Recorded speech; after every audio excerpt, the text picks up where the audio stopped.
Welcome to the first season. This is our first episode. Woohoo! Today we'll be talking about Imposter Syndrome. But because this is our very first episode, you're probably wondering, who the hell are we? Who the fuck are these two? Yeah. So let's introduce ourselves. I believe I'm higher pitched than you. Oh, I thought you were going to say higher ranked or something, which is also probably true because you've put more work into this. Oh, gosh. No. But if you need to distinguish us, I believe that Rachel has a more sultry voice. I don't know if I feel comfortable with that label, Okay. but sure. We're off to a great start. And Rachel, tell us about you. Right. I guess by background, I'm a social worker, recently moved into the research space as well, researcher in youth mental health at the moment. Been working for about 6 years, I think. Yeah. Nice. That's my professional biz. And tell us, why did you want to do a podcast? Because you asked me at a vulnerable moment whilst I was running. I did. And I had limited breath. I did. Yes. And I did preface that. I said, I know this is a difficult moment because I noticed you were out of breath and I thought this is my time. You pounced. You seized the opportunity. And look, I mean, that's what life is all about, right? It is. No, but seriously, I did want to do it anyway because I suppose I do tend to ramble on. I like to have a ramble. I do enjoy my tangents. But I think it would also be cool to have something that's a bit relevant to, I suppose, the experiences we've had being like early career kind of mental health professionals and specifically, here in Australia as well. Yes. And that's the reason why I wanted to start it as well, because I was listening to all these podcasts and they were mostly US based and there are some things that are applicable, but not everything. So I really wanted something that was applicable to the Australian context and just about the day-to-day realities. Oh, and then another reason was that with the podcasts I'm listening to overseas, there are already people who are really successful. So not us. Yeah. And I was feeling bad about myself. No, but they were, I think the guy who hosts Psychology in Seattle, he's like a professor at a uni. Ew. And then the other people who host Therapy Reimagined, they've been like in this field for like 40 years. Gross. They're already talking about things and I'm like, this is helpful, but it's not speaking to how much I don't know about anything. Yeah. Speak to me and my little baby psychologist brain. Yeah. And coddle my insecurities, please. Absolutely. Yes. Yeah. And so if that didn't prompt you, Tell me I'm not alone. Yes, I'm a psychologist. I'm a baby psychologist. Wow. And I gained my registration last year and then I started my own practice at the start of January 2021. Because you like to do like 100,000 million things at once. Yeah. And that was crazy. And it's very isolating being in private practice by yourself. And so I wanted a way to connect with other folk. But again, all the other folk are like already successful. So when I post on the Facebook, I'm like, hello, I don't know anything. Take pity on me. Thank you. And I'm sure that there are other people. So really I think being a mental health professional at this point in time is probably one of the hardest times ever. Yes. It's an unprecedented. Oh my goodness. I've heard that in the news a lot. Yeah. Oh my God, I nearly just made myself throw up. But it's an unprecedented time. I feel like throwing up too. So it's pretty damn hard. And so this is like the bat signal to all those others out there that are kind of in the same boat. Yeah. Exactly. And I feel like this intros us nicely into imposter syndrome because I feel like none of us know what we're doing and we're all just bumbling along and I can't be the only one. Yeah. Unless I am the only one and this podcast confirms that. No, well, you've got at least one other here. And we're hoping that you faithful listener. I feel faithful listener of one episode. I feel like that's way too early. I hesitated. 5 minutes in. You will be our faithful She will be our faithful listener. You better I feel we like know where you live. I feel like you will be able to hopefully relate. So we want to talk about things that you can relate to or that we think that you might struggle with or things that in our journey that we've also come across and we can provide some insights into, some real nitty-gritty insights without trying to sweep it under the rug because it's taboo or just ignore it or make it out to be really easy. Like the number of times I pull my hair out when I hear on other podcasts, they're like, just get an admin assistant and they make it sound so easy. And yes, with my money tree. Yeah. and I'm like, oh, okay, yeah, I'll do that. Yeah, tick. So I just wanted to ground it to reality. What do you want to make it? Yeah, I mean, that sounds great. Yeah. Can I just say what she said? Yeah. Or what you said, rather? Yeah, there's you no can. one else here. Yeah. Unless you count my friend in the corner. Yeah. No, the imaginary friend. And so hopefully we can bring to light all of those things. Yeah. Sweet as.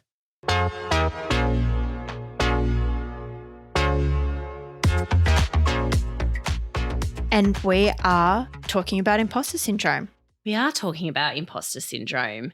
Like, it's probably something that we've all kind of heard of, but it's like, what exactly is it? Yes. What is this thing that we all go on about? Well, I'm interested. Well, despite its name, syndrome, it's not actually like a diagnosable syndrome or disorder. What? So you're not going to find it in your neighbourhood DSM or ICD-10. Damn. So it's not actually officially recognised disorder in itself, but it is quite a recognised phenomenon amongst kind of a wide range of professions, really. So not just mental health, but I guess we're specifically going to be talking about it in relation to mental health. The psychological process behind it is basically an inability for you to integrate your achievements and positive successes. So there's like some sort of block there that you're not able to like mentally and psychologically like integrate those experiences. So you're focusing on this, I guess, the stuff you don't have rather than what you do. So how does that – because I'm actually interested in imposter syndrome because I don't actually think I have it as much as other people do. I still have insecurities, but I'm not sure if I have what other people have. And so I need to know how do you experience it? Like, I don't actually understand exactly what it is. I think that's a tricky thing is it's not going to be the same for everybody. Oh, okay. So that's probably why it's not like you're not going to find it in your DSM is because there's not going to be like a half a dozen clear criterion, to diagnose it. But basically, essentially, it might be different depending on the person, depending on the industry, depending on the context, all that shiz. It's basically a feeling that you're not good enough is kind of, I guess, the best colloquial way to kind of say it. So you might not be helping people enough. You don't have enough training, you don't know enough, basically that you're not supposed to really be there. And if people found out that you were as little trained as you were or that you weren't if people found you out somehow, that would be a bad thing. Okay. So the fear of being found out for not being good enough. Yeah. And that feeling of shouldn't be here. Like I'm not supposed to be here. Okay. I don't know how I got here. Okay, so that ties back to what you were saying at the start with not being able to recognize your achievements. So it's like you could have a PhD and then be like, how did I get here? Why am I doing this? But it's like you're perfectly qualified for the role, but you're afraid people are going to like find you out. Yes. Yeah, essentially. I think that's, So it's you're unable to kind of internalize your accomplishments or your capabilities, I suppose. And I suppose it's very much an external kind of locus of control. So you don't have that innate kind of sense of self, I suppose. So I think that's why people experience it early on in career because you're yet to develop that kind of professional identity for yourself. Well, I have no idea who I'm supposed to be and what I'm supposed to look like. Yeah. And so when you don't know that, it's so easy to question yourself. And then whenever I ask the other psychologists about this, they always say, you need more self-reflection. Supervision. And I just fucking tell me what it is. I don't know if self-reflection is going to get this. And that's what I think people say when they don't have a good answer, right? They put it back on the individual. Yes, they do. Right? Yes, yeah. So it's like organisations saying, you need to practice better self-care rather than, we need to take better care of you as an employer. Yeah. Yes, absolutely. So like imposter syndrome could be conceptualised as maybe us like taking over responsibility for not feeling good enough. Maybe like we haven't had adequate training or. It's hard because there has been some kind of research into it, but it varies wildly. There was something like, I think the ones I saw, the studies varied from people in like the mental health professions between like 9 and 82% had imposter syndrome. Okay. So that just shows you how, depending on how it's defined, the study methods, et cetera, you're going to get very widely different results. Okay, that's interesting. So I think it's probably difficult to kind of really nut down, but it can be one of those things that if it's prolonged, then leads to further things like burnout and can, if it becomes kind of all-consuming, then it is going to impact your professional performance. Yeah. So I guess when we think about how it's relevant to mental health professionals, that's kind of it. It's like if we feel bad about ourselves and like we're going to be exposed and like we're not helping anyone, we're going to feel rubbish and be less effective? Yeah. Okay. But it's so it's something that I think is quite common. It's something that I hear a lot of people talk about. Yeah. But it's still kind of quite ill-defined as we're discovering right now with not being able to pin it down.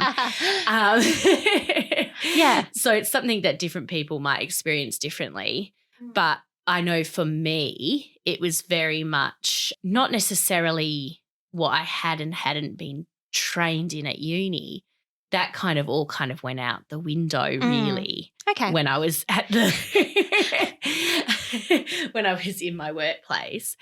It was more kind of just this feeling of I'm not ready for this. I've got these people's well-being in my hands. Yeah. I'm scared I'm going to do the wrong thing and I'm scared I'm going to look not good enough as compared to my colleagues.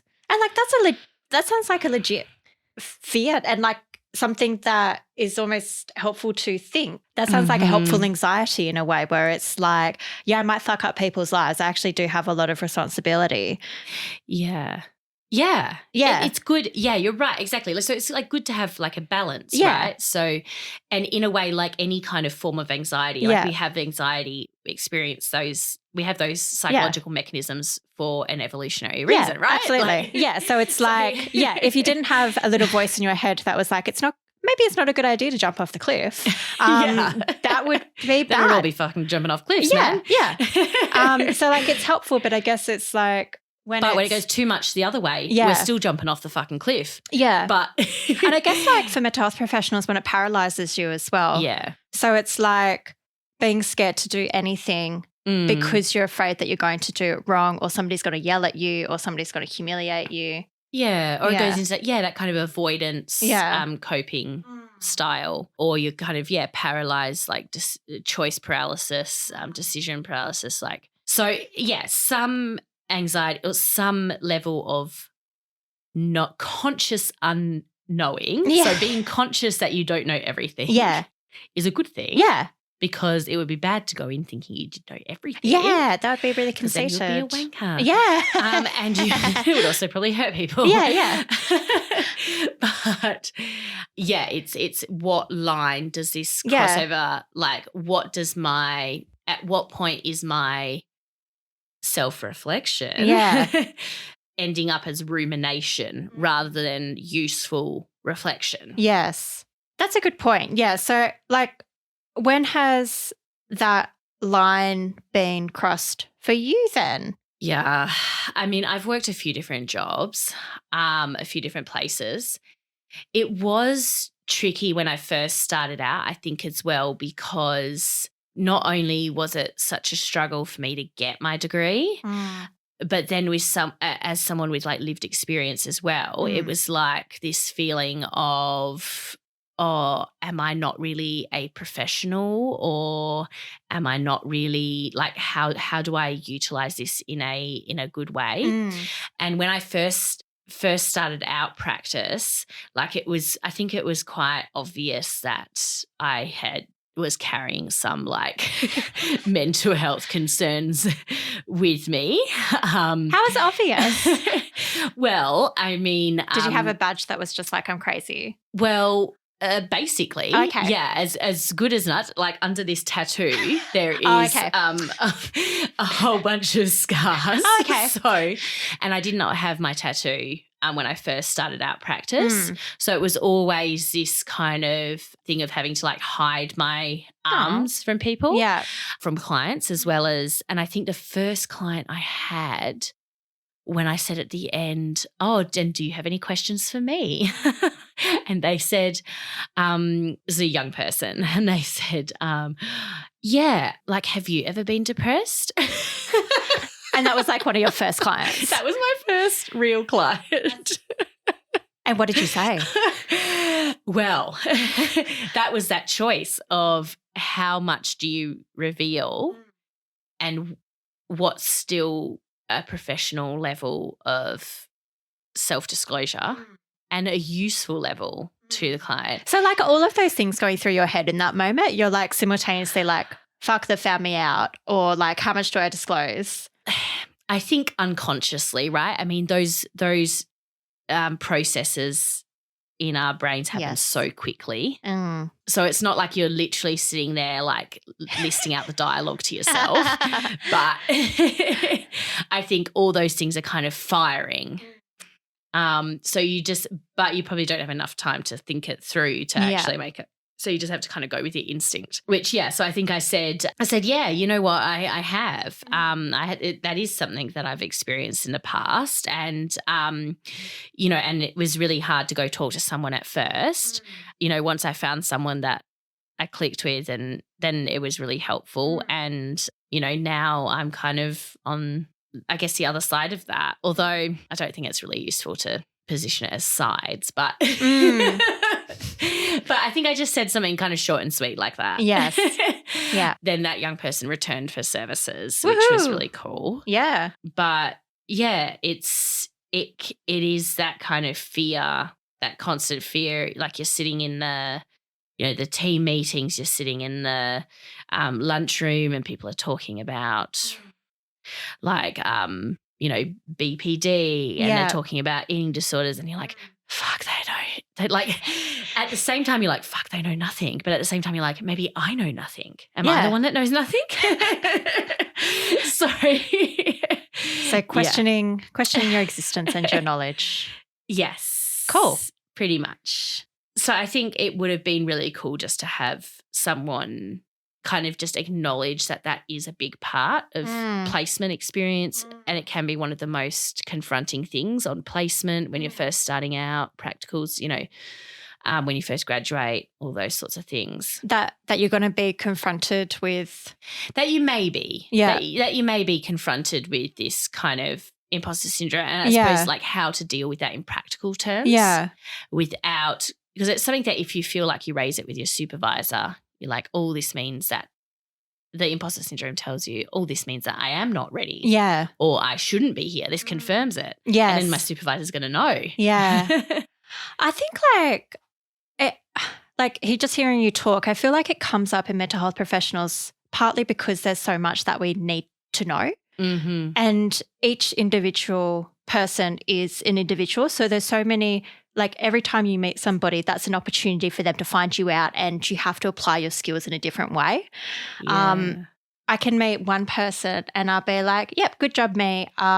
You did great. And then I'll meet another person who's like 20 years older and I'll be like, I got no clue. And then the thing that I tried with the last person isn't working and they're looking at me like, what the fuck are you talking about? It would be nice if I feel like it could be good if a supervisor was just like, there is so much that you don't know and that's okay. Yes. Yeah. That's essentially the core message. Yeah. Yeah. That's okay. Yeah. Like it doesn't mean that you're deficient as a human. Yeah. It's just that there's a lot to learn in this field. Yeah. For sure. And that's the thing, there's different factors, like particularly when you talk about mental health. When I was reading about this, there's all these different factors that go into it. So one, I guess working in mental health field, you're likely to have people that generally speaking experience more empathy. Yeah. Are more likely to say minimize their self in favor of others. Yes. You've also got people, I guess like myself, when you might go into this field of work in response to some of your own experiences. So you might already have some of that baseline anxiety. Yeah. And I think there can also be confusing messages as well because About what? So like I guess you go to uni for however many years, depending on what degree you're doing. You end up in the profession, you've learnt all this stuff, and then all of a sudden it's also like learning that every client is an individual. Yeah. And the client is the expert in their own experience. Yes. So all of a sudden it's like, okay, you've trained to be the expert, but then you're not really the expert. They're the expert and you've got to kind of minimize yourself and not put yourself into the work too much. Yeah, it's really tough. But then at the same time, yeah, like so it's a bit of a like mix and bowl. Well, it's like this impossible dance. It's like you have to know but also not know, and and I guess that like we expect you to have all this background knowledge, but at the same time the client's the expert, which I agree with. Yeah. But it can be a confusing message when you're first starting out. Yes. And then like in psychology, there are a few studies which say that psychologists prefer non-directive therapy, but when you ask clients what they want, they say they actually want more directive therapy. But then I guess you have to put that through to every individual as well. So some people might not like that. No wonder we have imposter syndrome. Yes, true. It's like this is all making sense. Yeah. Yeah. Yeah, we do have to minimize ourselves. Like, yeah. And I guess we all want to do our best as well. So I think like hearing you talk. We care about people, right? That's why most of us are doing this. Yeah.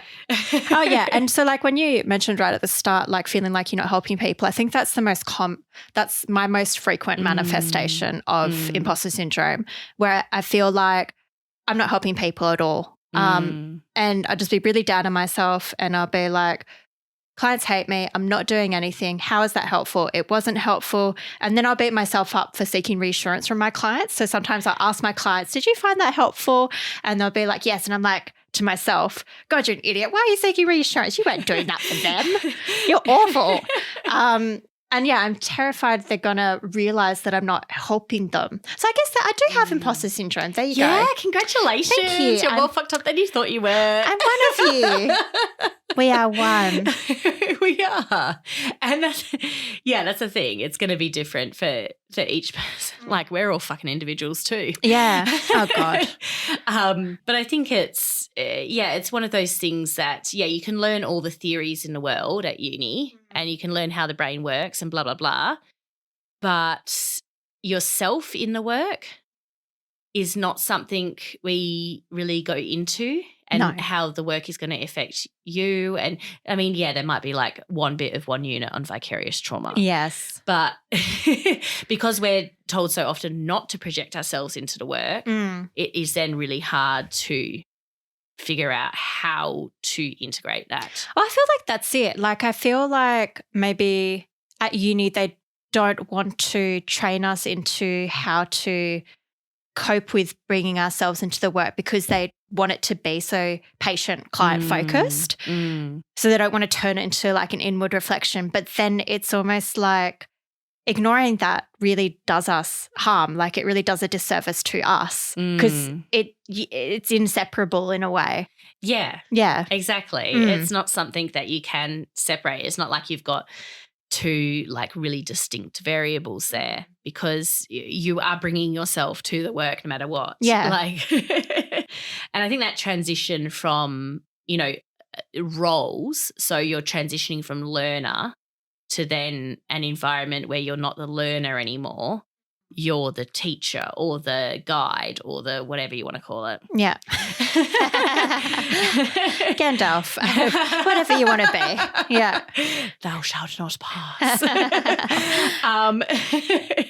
So that's a transition of roles as well. And that's not really something that's necessarily addressed through placement. No.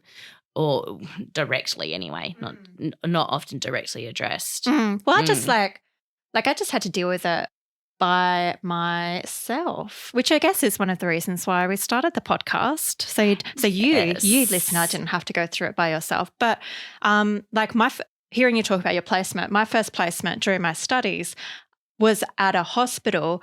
Coincidentally, the hospital I was a patient at 10 years beforehand.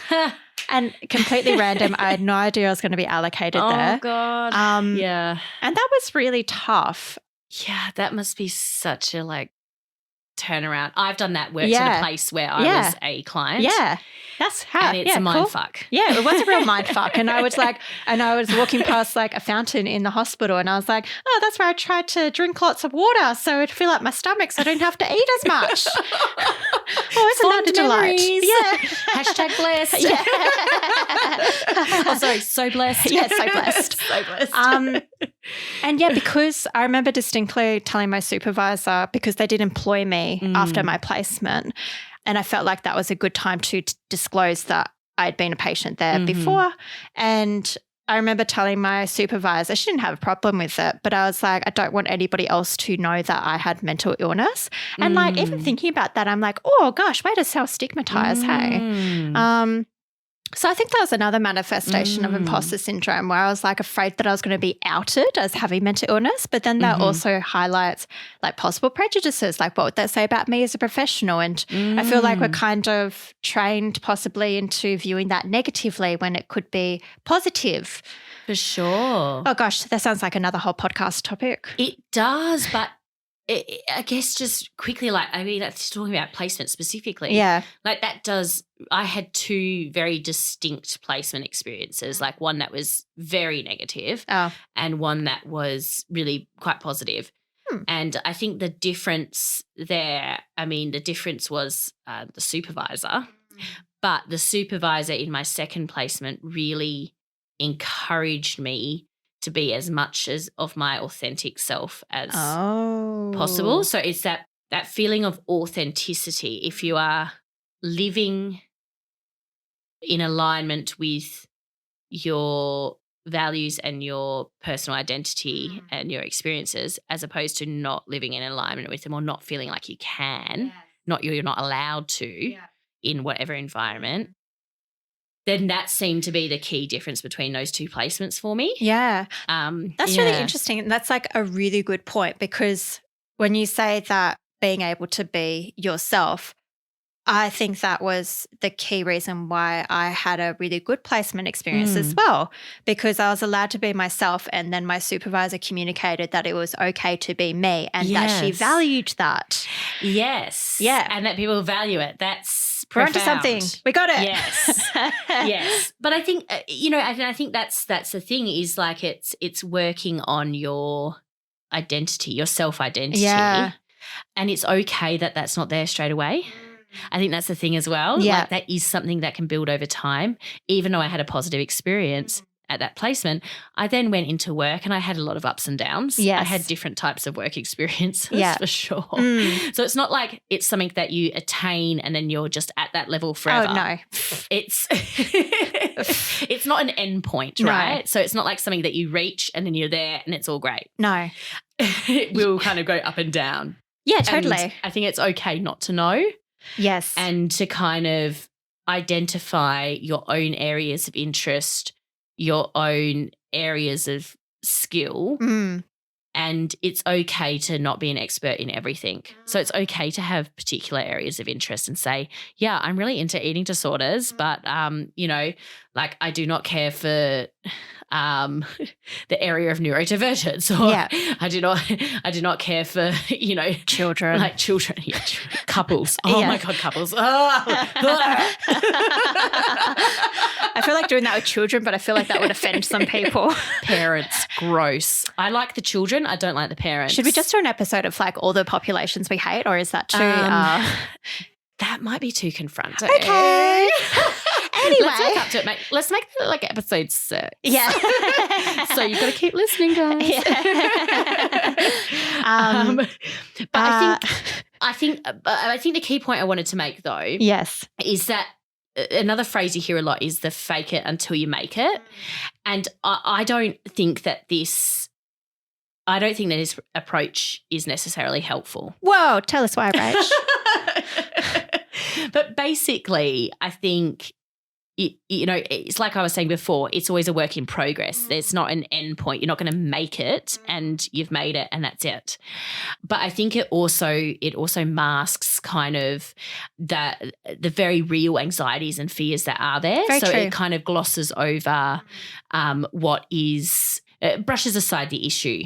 And it's an issue that a lot of people experience when coming into this workplace. And so I felt best in the roles where I have been able to be my authentic self.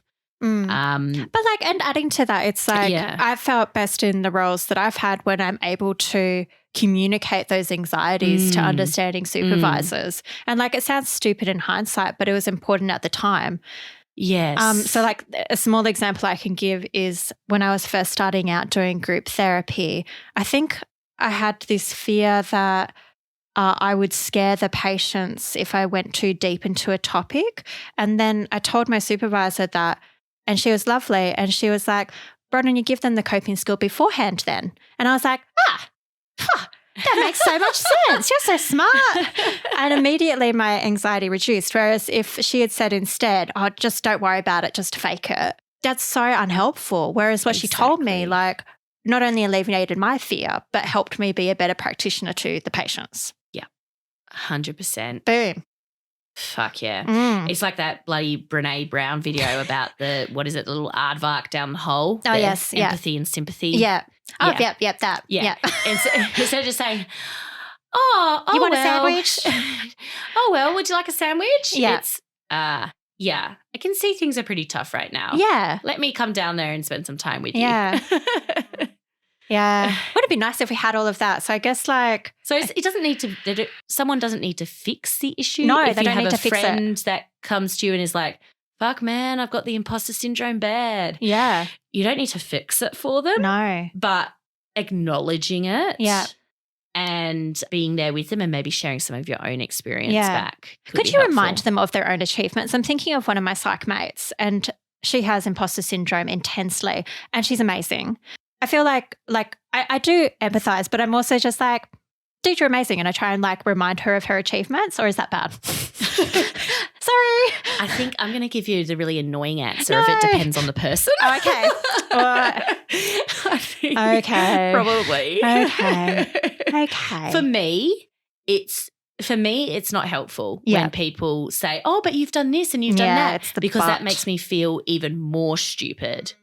Because it makes me feel even more dissonance between how I feel internally and what I've achieved externally. I feel that there's even more dissonance there. So, I feel like that's true. Like even when I think of that myself, I feel like I wouldn't like that myself because I know that I've achieved things. Yeah. But it still doesn't take away that feeling. So I feel like for me. the feeling is still there, right? Yeah. I feel like for me personally. So I've disengaged? No, that's not the word. Well, whatever, let's use disengaged. Yeah. I've disengaged. I've unsubscribed from the phrase fake it till you make it. Oh, nice. Yes.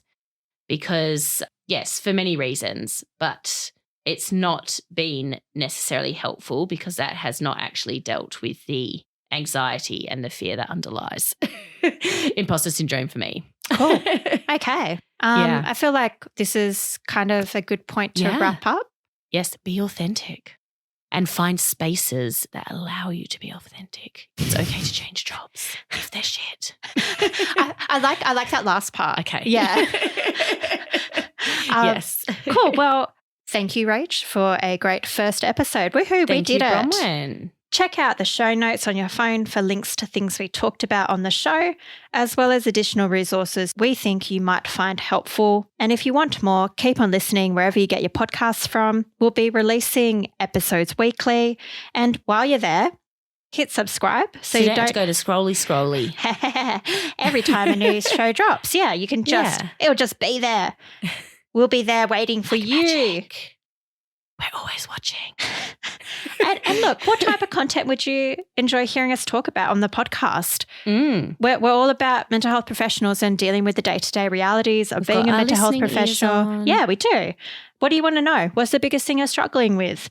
Get in touch over email at thementalworkpodcast@gmail.com. And we'll catch you next time. Bye-bye.